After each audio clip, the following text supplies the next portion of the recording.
SG Reads. Hello fellow travelers, my name's SG and welcome to the channel. Today, I'm going to do a little something different. Not an analog, but more of an animation. This animation is basically fan animation of existing music. So I won't be playing the music, of course, but I will be doing the animation, along with the characters, the art style, all that, you know. Plus, this is probably one of my favorite animations so far on YouTube. It's by Daria Cohens, and while it's not new, I will say that the reason I felt the need to do this, even though it's still in mid-season, is that she has recently reached 1 million subscribers, which is an amazing feat all in itself.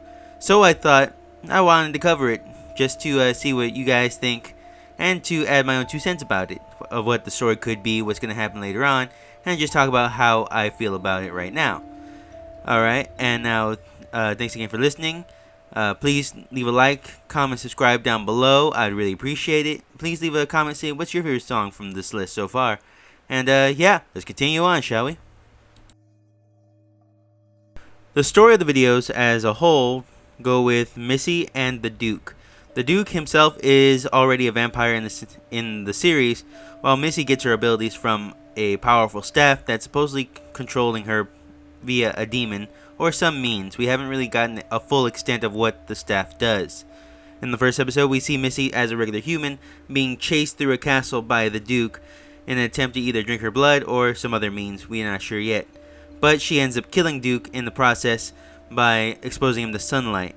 In the Land of the Dead film animation, we do see that Duke is in fact in hell in his situation. But he is not for worse for wear. In fact, he seems to be thriving in it and appreciates that everyone there kind of worships him to a degree, maybe for holding the cane at the end of the day. But with Missy now holding the cane, she has gained the abilities of a vampire, turning her into a pseudo-vampire, I guess you could say. Not quite a vampire, but still a vampire. And in Chapter 3, Resurrection, we see that she manages to resurrect Duke from the grave and chases him throughout the castle. The tables have turned in that situation, and now she is the one kind of being the attacker. Episode 4, The Silent, we see the true effects of the staff, or the cane, if you will.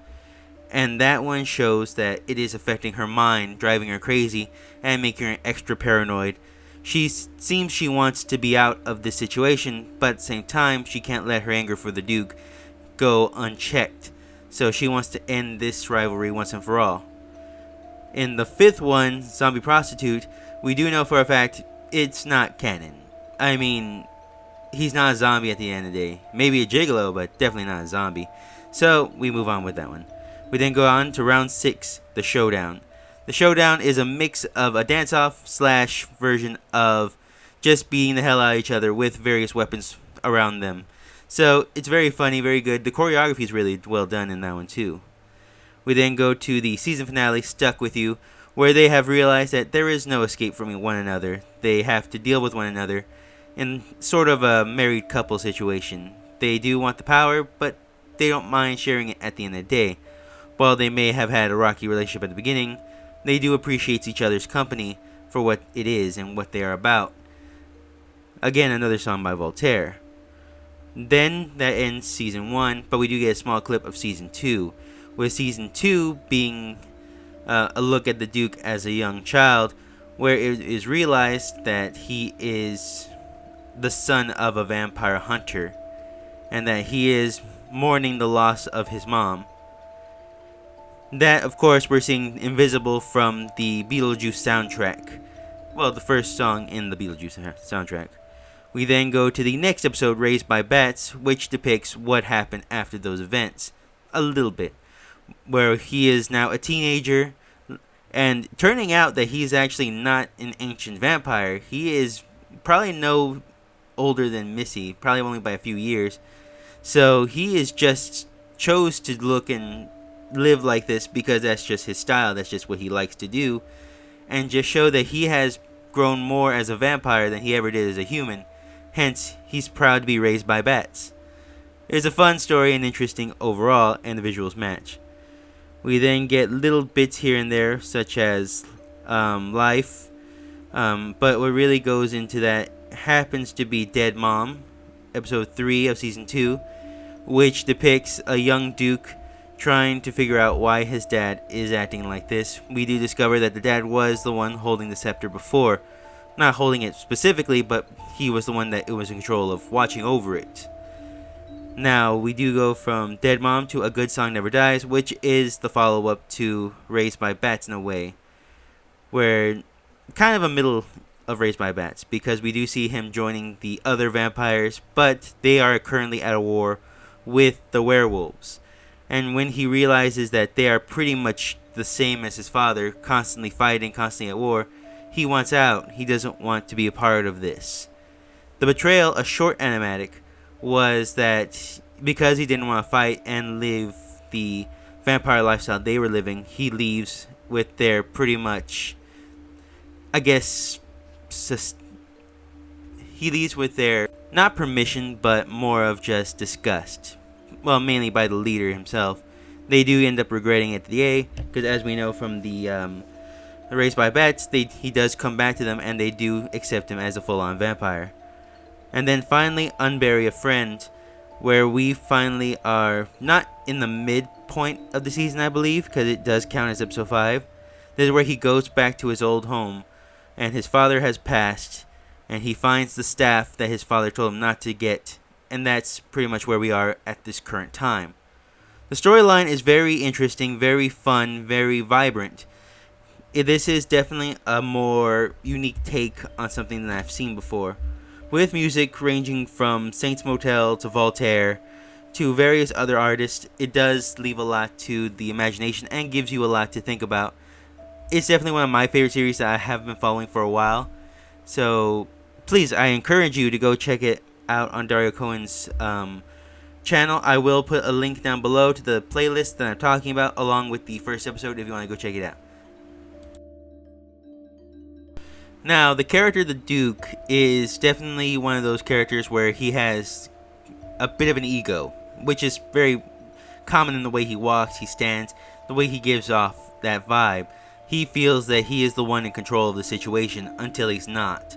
When he does, he plans, he continues to go into detail about what's happening around him, and that ends up backfiring on him pretty roughly. Though we do get this idea that he still kind of feels that way. And then Missy, we get the idea that she was just a timid little girl when she went into this, and we get the idea that her life wasn't going so well at the beginning either. We can see that her grades are kind of failing, that she is pretty much out there by herself. We do know that she's being looked for by her sister, but for the most part we get that this is the first time she probably achieved real power, and it was to fight back against her attacker, giving her another sense of ego just like Duke in a certain way when the staff gives her powers, and not only that, she's able to beat him and kick him out of his own house. So there is this dynamic that they're both kind of these tragic characters at the beginning of their story. Growing up was rough for both of them. They probably didn't have the greatest lifestyles growing up, but at the same time, when they came into power, and it was insanity broke loose. Duke really devolved into this vampire persona, and he thrived off it, loved it. It wasn't his era at all, because we do know he's probably late 90s or something, but he loved that gothic aesthetic and chose to keep it that way.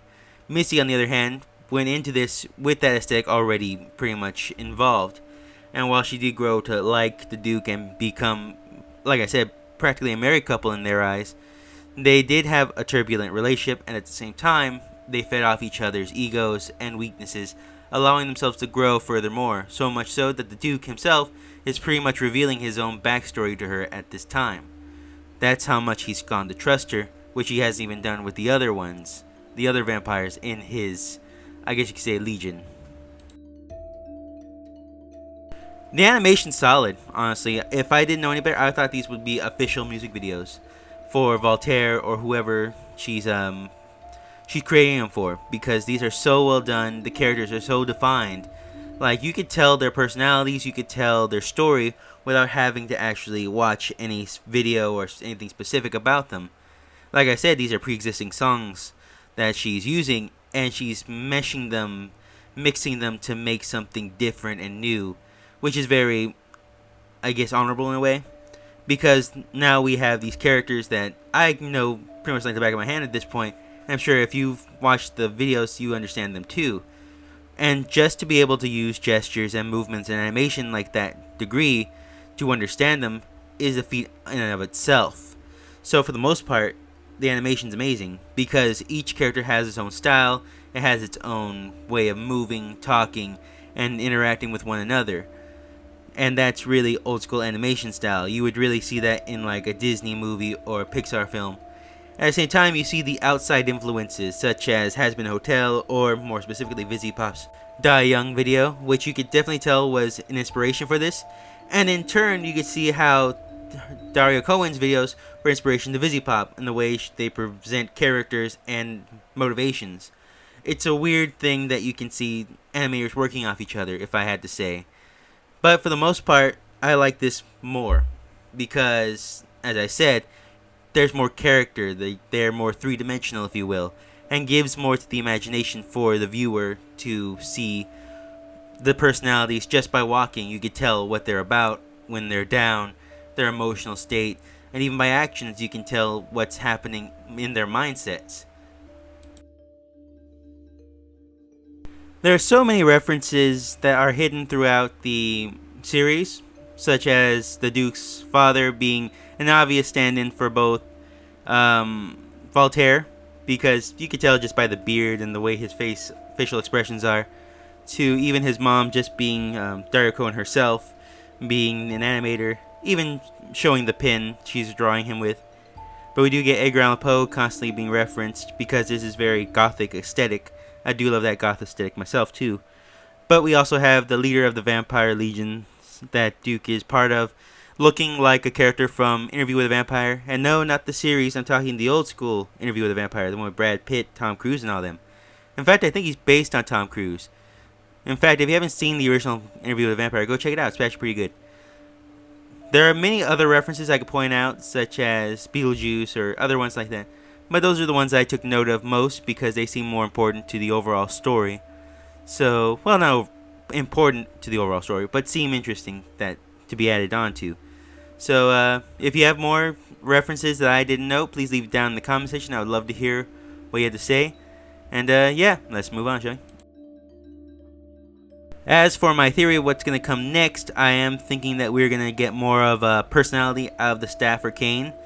That we will get more of a mix of different characters and variety of things. Saying that every time a person has used the cane, a part of their soul goes into the cane itself. And maybe it could take their shape at some point too. We can get like sort of like a, because we're using Beetlejuice in this scenario, maybe Say My Name using Missy as kind of Lydia and the staff as Beetlejuice. Or maybe like an Audrey 2 situation from Little Shop of Horrors.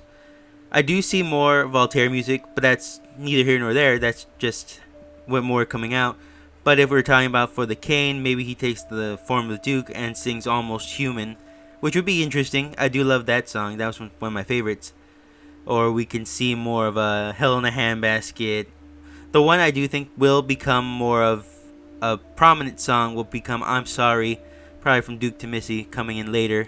The one song I can say for sure that Voltaire did that we may definitely see in this, besides I'm Sorry, is The One to Hurt You, showing maybe through I guess the Duke's father singing the song, or maybe the Duke something happens to Missy and he wants revenge for it. So there are certain songs I do see coming in. There are different characters I see coming in. Maybe we'll get more of the vampires storyline going and the werewolves conflict too. So I can't wait to see more characters. I can't wait to see what's going to happen next. Because I have no idea. We've barely seen that Duke has just possessed the staff in his storyline. Because this whole season's just a prequel to all what's coming next. So we'll see how that goes. I can't wait to see, and I think it's going to be a fun ride overall. I do hope we do see more Voltaire music, such as Almost Human and so on and so forth. Or Death, Death, Metal, Metal, Evil, Evil, Evil song. Which would be fun just to throw in there, maybe as just a side bonus song.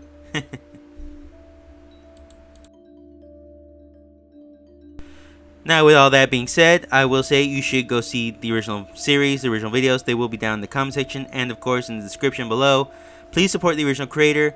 This was definitely a fun video for me to do because I do love this series and I do think that it has a lot of promise and can be built upon later on in the future. I do know that Voltaire himself has really loved the series too, even mentioning it at several of his concerts, saying that he really does like the way it's portrayed, his music. And I do think the story is very cognitive, it makes sense, it builds up, and it does have wiggle room to do other things along the way. There are certain things that do need to be fixed, but nothing beyond just minor details. Other than that, this is a very fun series, very good.